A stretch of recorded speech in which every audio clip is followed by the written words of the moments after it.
Good morning, student. Today my topic name is the fridge zone. Fridge zone. There are two fridge zones, one in each hemisphere. The fridge zone comprises the area between the North Pole and the Arctic Circle in the northern hemisphere, and the South Pole and the Antarctic Circle in the southern hemisphere.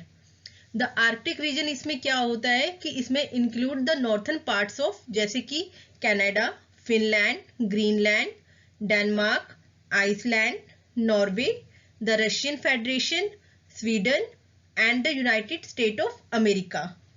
Freezing temperatures यहाँ का क्या होता है कि जो winters होती हैं वो पूरी डार्कनेस होती हैं and continuously day light in the summer make it very challenging for those who live here. जो लोग यहाँ पर रहते हैं उनके लिए एक बड़ी चैलेंजिंग वाली सिचुएशन हो जाती है. Some native people still live a traditional nomadic lifestyle and depend on hunting for their survival. अब जो वहाँ के लोग होते हैं तो उनको उसी के अकॉर्डिंग लाइफस्टाइल जीना पड़ता है. While many now live in settlements all around year. Many people make a living from forestry, mining and tourism.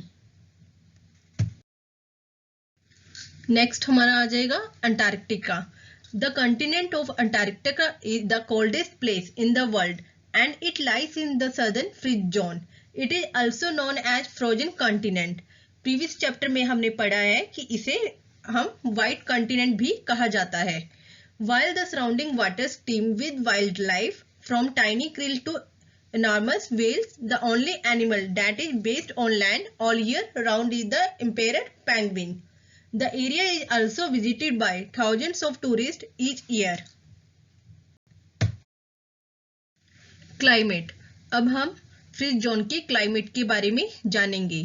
Both northern and southern freeze zones are far from the equator and receive the slanting rays of the sun only when it is summer in each hemisphere. This sunlight is so weak that it is not even enough to warm the land. जो इनकी sunlight पड़ती है वो इतनी week होती है कि वो हमारे लैंड को गर्म ही नहीं कर पाती. Winters in this region are very severe and temperatures can reach as low as -67.8 degrees Celsius. The North Pole and South Pole experience contrasting season and hence when the North Pole has winter, the South Pole has summer. जब north pole में winter होता है तो उस time क्या होता है कि साउथ पोल में समर होता है. सेम बाद में ये चीज चेंज हो जाती है और जब नॉर्थ पोल में समर आता है तो साउथ पोल में क्या हो जाता है, विंटर हो जाता है. During summer this region experience natural display of bright light known as auroras. इस टाइम समर के उसमें क्या दिखता है, एक नेचुरल लाइट दिखती है जिसे अरोरास कहा जाता है.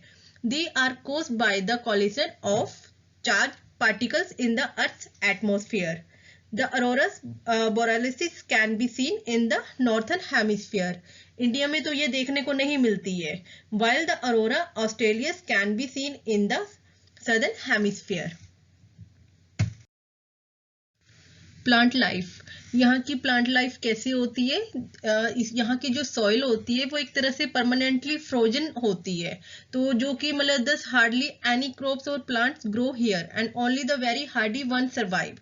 तो मतलब यहाँ पर पेड़ों का तो नामो निशान ही नहीं हो सकता क्योंकि यहाँ पर नॉर्मली वो पौधे होते हैं जो वहाँ के वातावरण को सहन कर सकें. When the snow thaw in summer, some shrubs such as mosses, lichens and grass grow. A few flower-bearing plants and berry-bearing shrubs such as blueberries, cranberries and wild currants are seen. Some inhabitants do grow a few vegetables. जो यहाँ पे लोग रहते हैं वो वहाँ यहाँ पर वही वेजिटेबल्स उगाते हैं जो कि मतलब कुछ 1-2 महीने में उग के हो जाए कंप्लीट और उनको टाइम से कट किया जा सके. It is impossible for tree to grow here.